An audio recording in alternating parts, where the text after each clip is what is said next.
Good morning, Hacksters. It is my favorite day of the week. We have Zalmotek back on. So Hackster Café is our weekly interview show every week at this time, and Zalmotek is actually a returning guest. Unfortunately, what happened last time is that we had massive technical failures, and so we wanted to have a do-over because this is a really cool company. Hello, Alexandra and Christian. How is it going? Constantin, Hi. my bad. Hello. Would you mind introducing yourself really quick?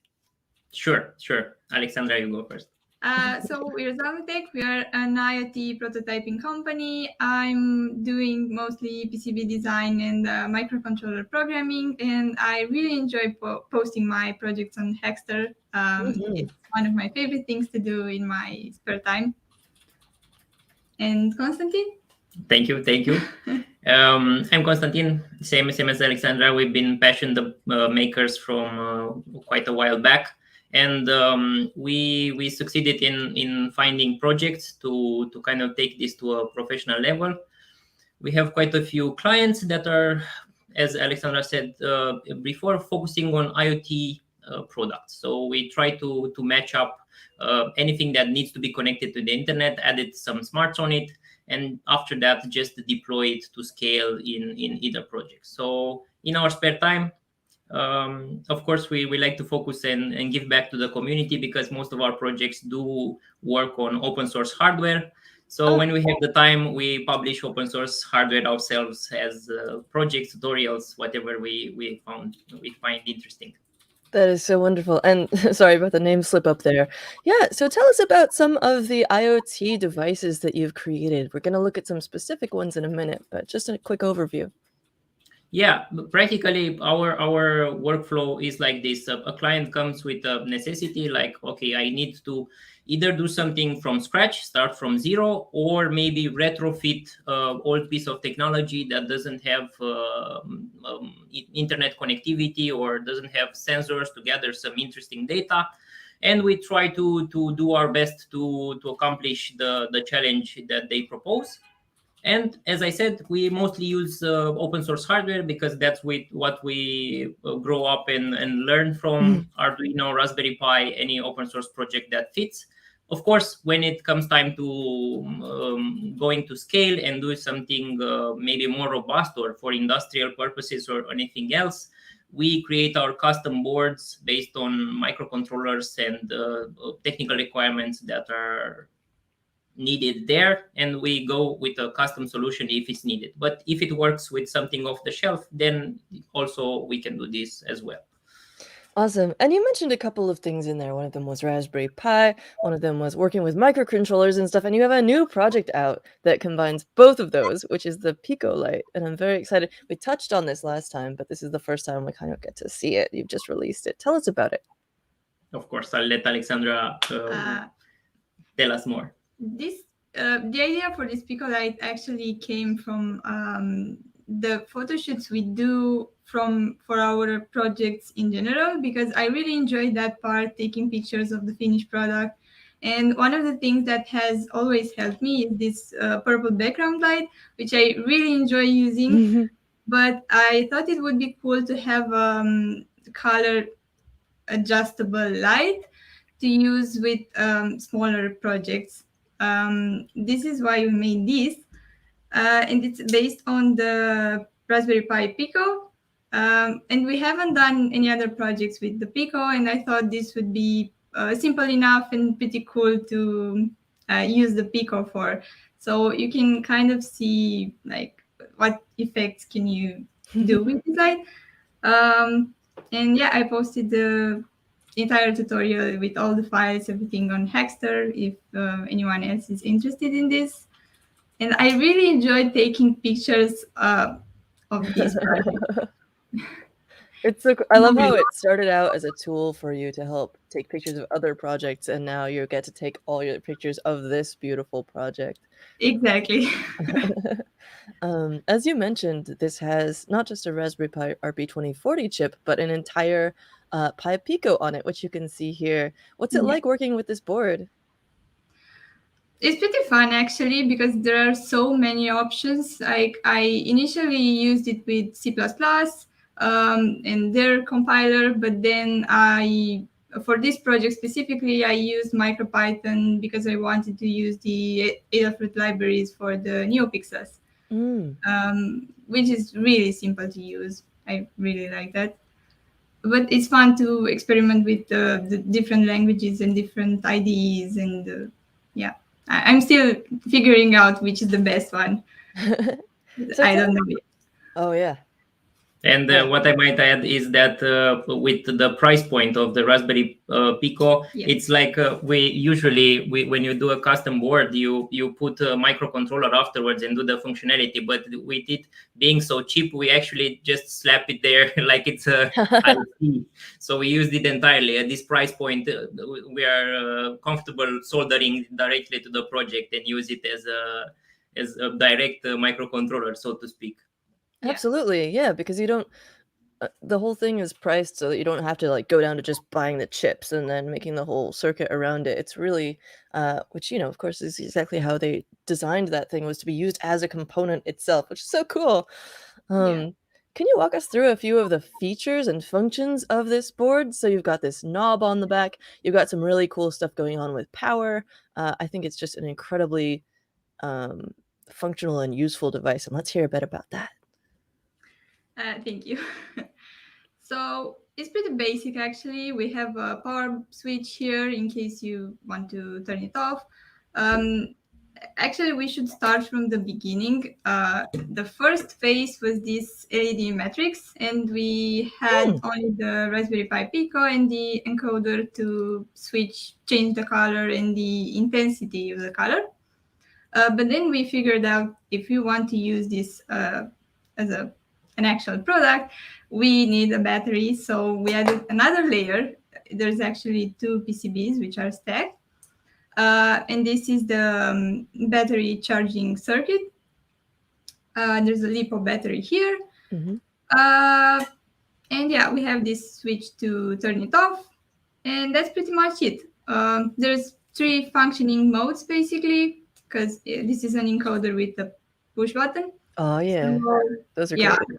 One of them is to adjust the color. The other one is to adjust the intensity of the light. And the third one is my favorite one. Is, I don't know, you can't really see it here.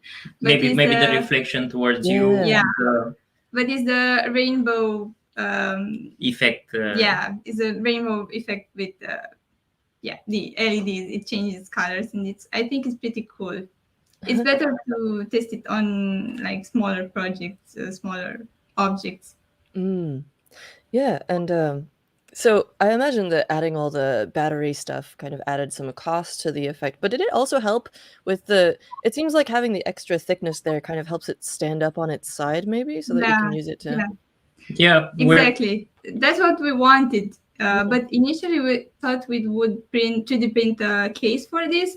And I imagined something really cool, but it turns out we don't need it because of all the layers, as you said.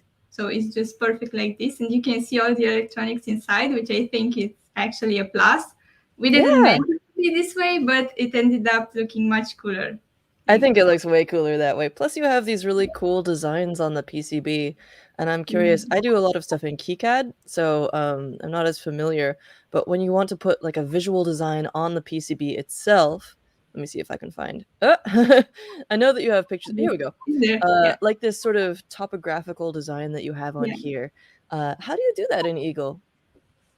I usually use SFG to Eagle. It's online. It's available on GitHub, and I use it all the time. It just converts an SFG file to an Eagle script, and you import it to the layer you want to do. Where you want to do the design. It's not that one, it's by Gordon Williams, I think. It's also linked in the tutorial somewhere. Of course. Yeah, and it's been really simple to use.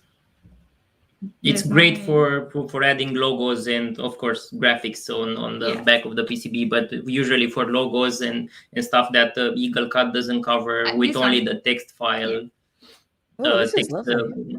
it's pretty handy. But of course you have to kind of fiddle around a little bit with it, because after you import the script you can't resize the image, so you kind of have to take the first guess and kind of see what size the image will be on it and how much do you need it. And after that, because after that you can readjust it, so I have to reuse it. But other than that, it's pretty great and it gets the job done.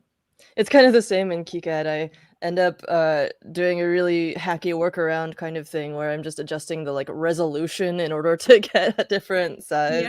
But it's like you shouldn't really do it that way if you want it to look really nice. But, That's a struggle because we are trying to use these tools as graphic design tools, and they are not meant to be graphic design tools. It's true.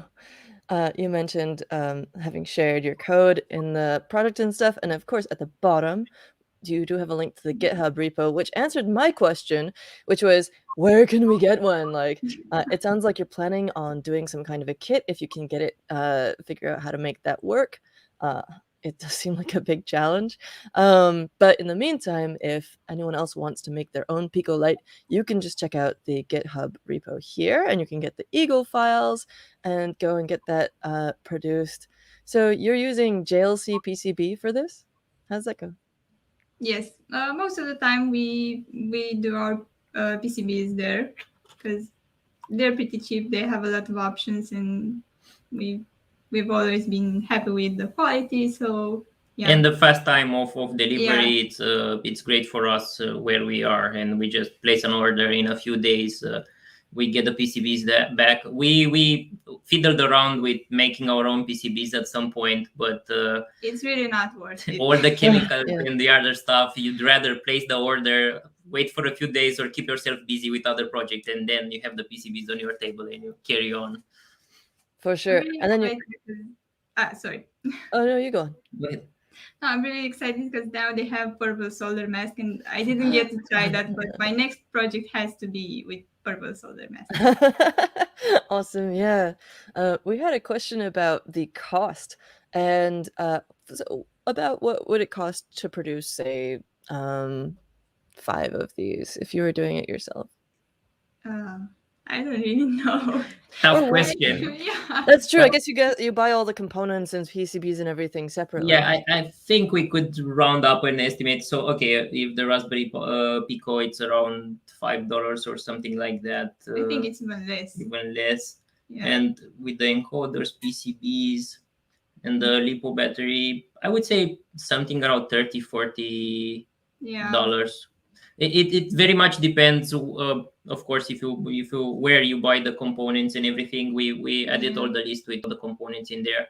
For us, it's a bit harder to put a price on it because working in prototyping, having all of these spare parts around the workshop from other projects, it's like okay, we wrapped up a battery and the Raspberry Pico, and we only ordered the PCBs and everything, but.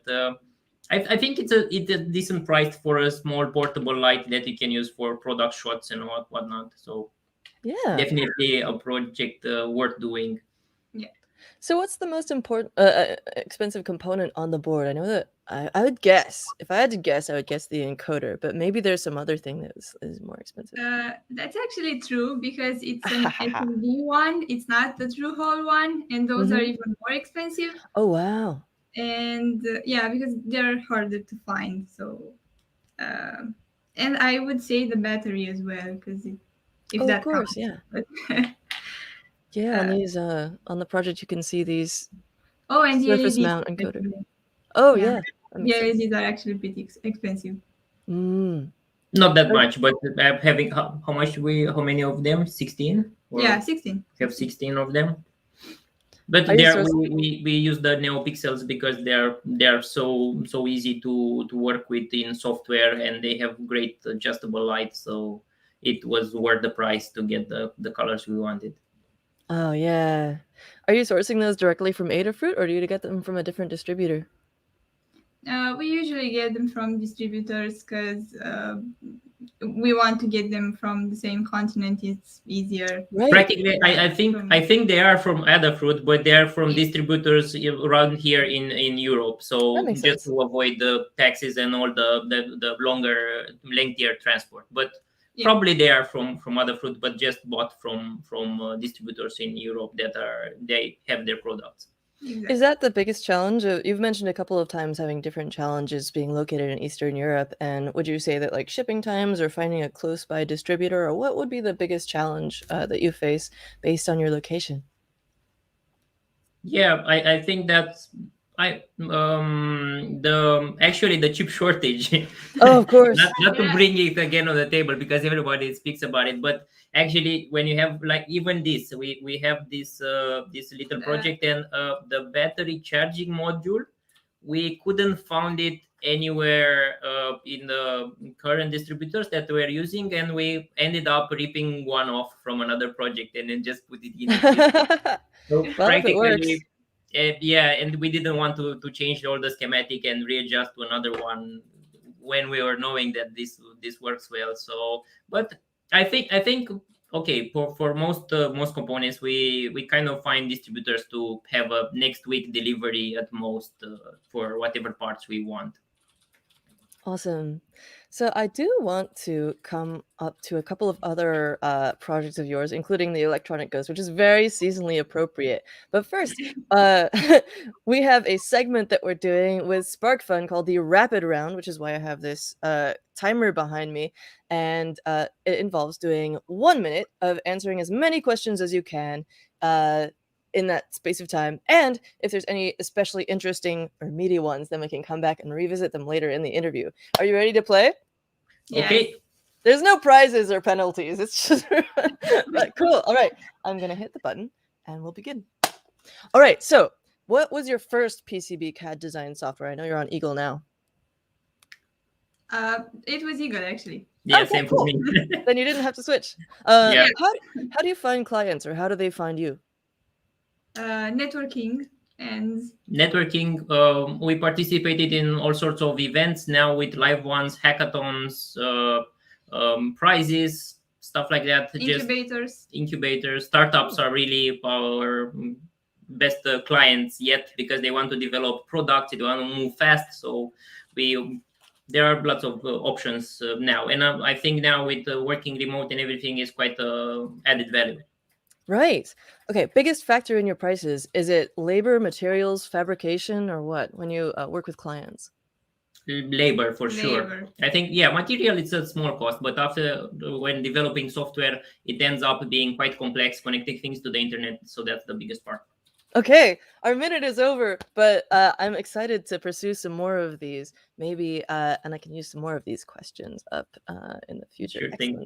Excellent. Thank you. Great. Okay, so you mentioned that much of your clients come from networking, of course. Would you say that that's mostly done in person? You mentioned conferences and things like that, or mostly online? Not necessarily in person. I think right now, obviously, mostly online. And yeah, Constantin could add more. Yeah, sense, of course, with COVID. In the past, definitely we visited events and the IoT showcases and all. But now it's easier than ever to kind of find projects online and do that as well. But as long, of course, being in a small country, we had to go and visit them and integrate the projects and work remotely when possible, and after that do again trips to deploy them. So when time comes, of course we like to visit them and get to meet each other rather than doing online work. Beautiful. Let's take a look at these other projects we were talking about, because these are so cool. Especially the Electronic Ghost one seems perfect for Halloween, as I mentioned. Tell us about this. It seems to be just kind of a for fun project. Why'd you build this? I'm really excited about Halloween, and I built this actually 3 years ago, so it was such a long time. I was excited about potting because I read some articles about electronics potting, and I was like, okay, what can I do with this? Like a cool project for Halloween, maybe. And I thought transparent silicone would be the best idea for a ghost. So I 3D printed the shape for this one, and I built this. And how did you design this 3D printed shape? This is so cute. I think I searched for a 2D image of a ghost, and then I just traced it around in something to get the shape of it. Yeah. Awesome. I think I used the Tinkercad. Yeah, it's online, really easy to use if you don't know 3D modeling like me. I've done the same thing where Tinkercad is so good for being able to just pull in an SVG and then just extrude it into a 3D shape. It's so good. You can use it for like 3D printing stuff, for CAD stuff if you want, all good stuff. And besides just playing with it for this little project, we were like thinking that, okay, just for protection, for added protection, we could do this for other electronics as well. Just getting them in a layer of silicone might protect them from dust, from other circumstances. So this could be good actually for prototyping in a hostile environment. I love this little circuit that you've made, just like a little dead bug circuit. And then what did you use? I think it's a bit of a free-forming. Is it a 555 or it's a tiny? 555. Yeah, it's a good old 555. Good old 555 timer. Beautiful. Yeah. Okay, let's talk about your first circuit kit. So this is something that you won a Judge's Choice Award for in our Badge Love contest, which was a while ago. The time is just flying, but a PCB design contest, and of course someone made one out of a potato. But tell us about this, my first circuit kit, because this is one of the first projects that I saw of yours where I was like, whoa, look at this. It's it's a beautiful PCB. It's got a really cool laser cut enclosure, and I think that you've done some cool workshops with it as well, right? Yeah. That was the main purpose of this kit, was to use in workshop with children interested about STEM education, about electronics in general. So we wanted to do same with the other little projects, a small circuit that they could get along, and with just enough parts to get a grasp of what electronic is all about, and for them to get the reward of seeing the kit working. So we were thinking about, okay, maybe Arduino was too much for this early age, and we wanted something that they just can plug and see the functionality. So we wanted to be solderless, so you don't have to use a soldering iron. And the whole kit, you can actually just plug all the components in the right order. In it, everything is there. The little monster will pop his eyes, start flashing when it's in the dark. So when the dark comes, it lights up. It's actually a very well-known circuit. It's called Joule Thief or something like that. Oh yeah, Joule Thief. Yeah. So it's a pre-adaptation of that. And for design, I have to give credit to where credit is due. We talked with our friends at the Okapi Studio. It's a digital agency here in Bucharest, and they helped us to do the little robot. We only gave them the idea, and they came back with this beautiful design. That afterwards we moved into EagleCAD, created the PCBs and the laser cuts and everything, and we did some small runs, about 50, 100, that we afterwards used with great success with kids. And it was a great project to have as a first circuit. You just wrap it up, it works, you go home and show it to your parents what you did today. So yeah, and you ended up putting it on Tindy as well. We put it on Tindy, but I think it deserves a bit more content at the same time. We didn't have time to create videos for it, and just thinking about putting the whole workshop, how we build it, what was the purpose of it, and just putting all this story might actually be interesting. And we could do that in the future to help people understand better what's the idea behind it. Right. I do love what you're saying about how it doesn't involve even any kind of microcontrollers. There's so many projects out there that are like my first Arduino and stuff. But personally, I have a much better sense of what each component does when I'm using it in just a sort of like very basic circuit, like transistors and stuff. You can see what a transistor does, I think sometimes more easily if you don't have a controller in the circuit. Yeah, totally agree. That was the whole mindset behind it. And with these very basic components, there is no right or wrong. If you put them in the wrong way, it won't work. But nothing with burn, nothing will. You just replace them, switch the position or anything, and they will end up working eventually. That's so cool. What is your favorite one of your projects? Do you each have a favorite? Got all these different ones. I think right now is this one. The light. It's normal because it's the latest and evolving, and I like this one better than my first projects. It is Uh, beautiful. and for me, I think the Zalmo BLE, that the Yeah. wearable kit that Oh yeah. we talked about last time, I think that's still on top of my list because I wanted that for such a long time to have a small BLE kit for whatever reason, and yeah, it ended up as being also a pretty good project, and it deserves more videos in explaining about the whole process, I think. Yeah, I would watch that. I love this idea. I'm such a sucker for wearable technology. I love that it's like a whole little platform dedicated to that. Also, the screen is super cute. Tell us about the screen on here. Yeah, the screen is actually same from Adafruit, and it's originally made by Sharp, and Adafruit did the breakout board around it, and it's a Mhm. combination of both an LED and some sort of e-paper type of display. So it only consumes power when you actually refresh it or change the picture in it. Uh-huh. And after that, with a very small threshold of power, it can maintain that image or that anything you have shown up on it. So we thought actually that was pretty good and interesting for a wearable when actually battery life is a big issue. And we connected it with a Nordic BLE chip.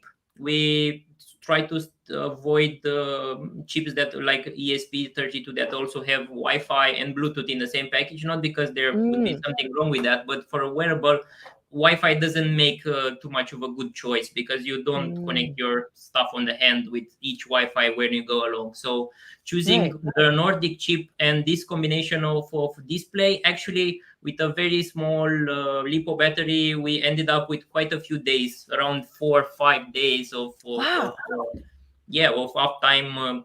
But at the same time, we didn't had so much time to actually do something more advanced on the display rather than showing little graphics. We have in mind to do some menus or basic functionality to communicate with the phone, or getting some onboard sensors to do more of it. But it's same as with the PicoLight. It's a for fun project. So when we have some time apart from clients, we focus on this one. But luckily, we don't have that much spare time, so maybe that's good.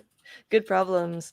It's incredible that you're just doing these ones as sort of free time projects, but of course they also sort of help show people how passionate you are about like doing it well, and also they show people like what kind of beautiful products you can make. I absolutely understand the PicoLight being your favorite because it's so functional and it's so pretty in one.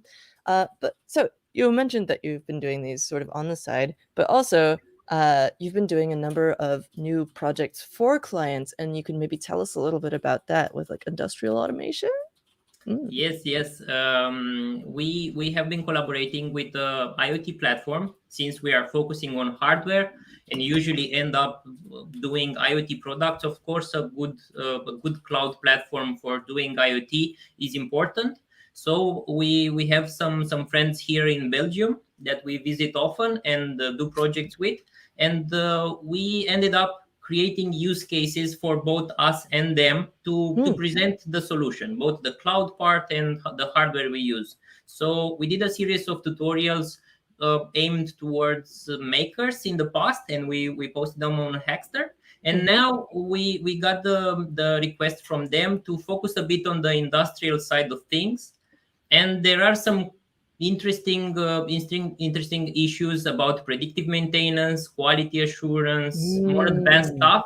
And of course, on the hardware side as well, we have to move towards PLCs or other electronic components that are necessary in that environment. So in the next few weeks, we have 4 new tutorials focusing on what these solutions could actually be. So we're pretty excited about that. And the best part is that we contacted factory here in Romania that will allow to put us these prototypes actually in functioning, not only in a tutorial and some sort of a small story, but actually testing them in their dedicated environment in a factory. Oh, wow, nice. So is this going to be the first time that you've had a product of yours deployed in a factory environment? In a factory, I think yes. I think that would be the first one. We had other small scale products that ended up in real use cases, but not in the factory area. It's not our direct focus. We're not Right. planning to do factory automation as a main focus, but we are interested in the IoT part of it. How you get smart information from there, how you can apply it, how you can after that do smart things on the cloud, and after that implementing them back in the factory. So it won't be our biggest focus, but it's very interesting, and we'll definitely pursue this in the future as well. So in this project or in other industrial environments, what are the sort of biggest sticking points that you tend to run into with clients? Like, what are the hardest parts to get past? Well, just for the industrial part, I think okay, there's a lot of regulation and consideration, Mm. technical requirements that are mandatory in a factory. If you show up with a bare bone Arduino that you want to plan to put in there, everybody will say no, no, no, no, no. That's a no go. So yeah, with this you have to provide industrial grade certain requirements that are needed for this. But I think broader area, just speaking about clients in general, I think it's very hard for us sometimes to convey what actually hardware prototyping is. It seems Hmm. that should be easy, but actually it's not, because most of the people don't understand our process as makers, how you start from a challenge, how you do iterations, why you need more iterations than one to actually build a prototype that works well in. Yeah. So yeah, usually this, and we try our best and have different stories and previous projects that we tell them about to better understand why they need multiple iterations, why even if we are pretty good on the electronic sides and we do our best with that, but we don't know the actual local details, we don't know how things in their domain work, and where they should be patient with us and just go through several iterations to get to a end product that will go into production in a factory. But usually it's part of the process, and actually when people talk with us and we take them through this iterations, they understand, and after that they come back for other projects. So the onboarding is hard, but afterwards things are going through the right motion. Makes sense. So they don't understand that, like, you can't just sort of look at their constraints and then go away and design something and build it from the ground up and then it works on the first try, but you have to like kind of do some back and forth. Yeah, I think that Exactly. was the biggest pressure point. But actually, after you, if you, and we try our best to create clear iterations, smaller steps that they can get feedback, they understand our process and see how we work, and we usually go beyond that after a while. Our process Mm. involves a lot of research, not only the development part, and that's the main difference between us, a company that does prototyping, and the company that sells the finished product. Yeah. Because I'm we cannot just sell only that; we need the research as well. So, another thing that came up in your tutorials is that you had some challenges with putting together physically um, the PCBs by hand. And one thing that really helped you with that, I think, was this mini hot plate. Can you tell us about that? Yes, I really love that one. It's sold by Adafruit. We got it a few months ago when Mm. it was a new product and everyone was really hyped about it. Uh, and it's actually been so much more useful than I expected because I have a lot of SMD projects to assemble, and we also have a DIY flow oven which we use. But for example, for this LED matrix, on the first batch, I managed to burn all of the LEDs, Oh no! and that didn't work. And I don't know why. Maybe it was the temperature, but I managed to assemble it on the second try with this mini hot plate, and I really love it. It's just a lifesaver. If you have a PCB that's bigger than a hot plate, can you put it together on there? Yeah, I actually did that as well because I had some ICs with a lot of pins and really close to each other, so I couldn't use a hot air blower because it would just move the components, and that doesn't work. But the mini hot plate worked perfectly. You just move the PCBs when one part is done and just slowly. I think the main purpose what they did it was for smaller projects or maybe rework when you want to eliminate only one part, so you only put heat in that part of the PCB. But it works for larger PCBs from scratch as well. You just move it around and solder them one by one up until you are ready. So it works great for that. But I use it for rework as well, actually. Like, we only got it 3 months ago, but I've used it for so many things. It's my favorite tool. Cool. When you're working with clients, do you ever end up going back into the field and doing rework on something that you've already installed, or has it mostly just already worked the whole time? We would totally all the time want not to do that, but usually with all the best intentions and everything, you have to go to the client and maybe do a on the spot re-upload of the firmware or some broken cable or anything that happens in utilization needs some repair. So for that we have like a small toolkit with the just basic stuff like a soldering iron, certain components, wires and whatnot that we take up with us and just visit the client and see what happened there. So what's your favorite soldering iron to take on the job if you're like going to a site? I think we've used the same company that produces the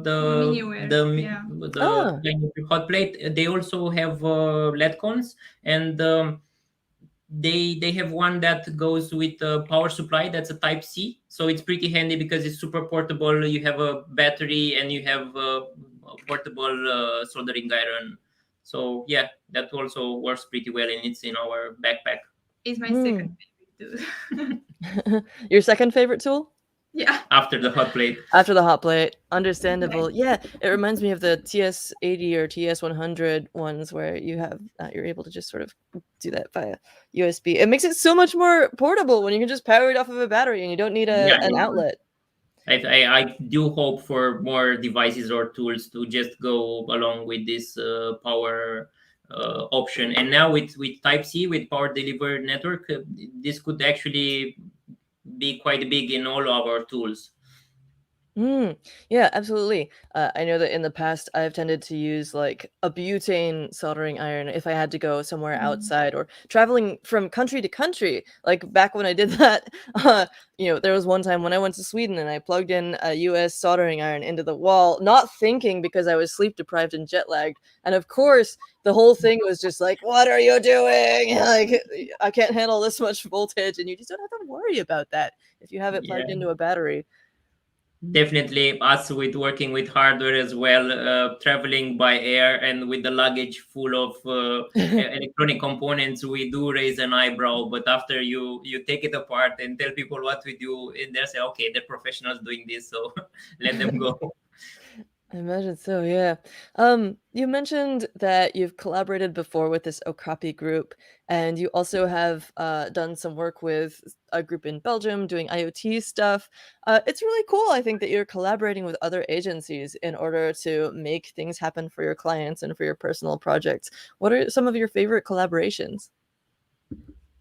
Yeah, I think Okapi Studio, it's our longtime partner, and whenever we need web development or user experience, the interfaces, stuff like that, because our focus is it's on the hardware itself and programming them and building the hardware part. Then of course when time comes for design part, we gladly collaborate with them because they are doing great stuff and we are complementary in this aspect. And as said previously, with Waylay, our IoT partner for the cloud solution, we have another good collaboration. And same for hardware, we consider that we are sometimes partnering with Adafruit just by using their products Yeah. all the time and their good quality tutorials and everything in between. So yeah, I think there are many examples. The last one that I said are probably the most recent ones. So that's but yeah, we do try to find companies that are complementary to our skills, so together we deliver a solution. Because in Internet of Things, one company alone cannot deliver a whole solution. Maybe not the size of ours. A small company would not deliver the whole complex solution in one go. So we do like to have good partners that we trust and together to deliver the product. Right. And on your end, what would help really upgraded your company to the next level? If you were looking at one thing that would help you run your small business, what would you look at next? That's Is a it a tough software question. upgrade or a collaboration or some kind of a particular, I don't know, attention in some way or?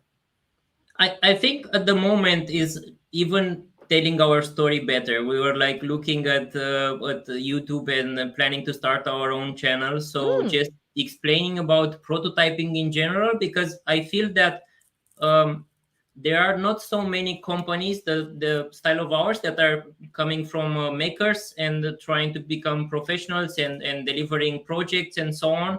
So just for other companies or people to understand that we do exist and we do make this connection between electronics and IoT solutions and everything in between, would actually be a good upgrade. And that's why we have in the near future a serious focus towards our YouTube channel maybe, and posting more tutorials to get this excellent. across. I think it'd be amazing, and your visual style here is so amazing already, and then you have the photography totally down. I bet it would be a really gorgeous channel and fun to watch. Um, so one more question, and then we'll sort of move towards wrapping up. But you mentioned that you use a lot of open source tools and that you love using open source tools. Could you tell us what are your favorite ones? I think it could go for each of us. It's maybe Yeah. different sets. So Alexandra, you go first. And I don't really know. It's so many things. Maybe for me it would be the SFG2 Eagle importer It's so good. because I use it every time I make a PCB. So yeah, definitely this one. But there are so many more. I mean, yeah, I don't know.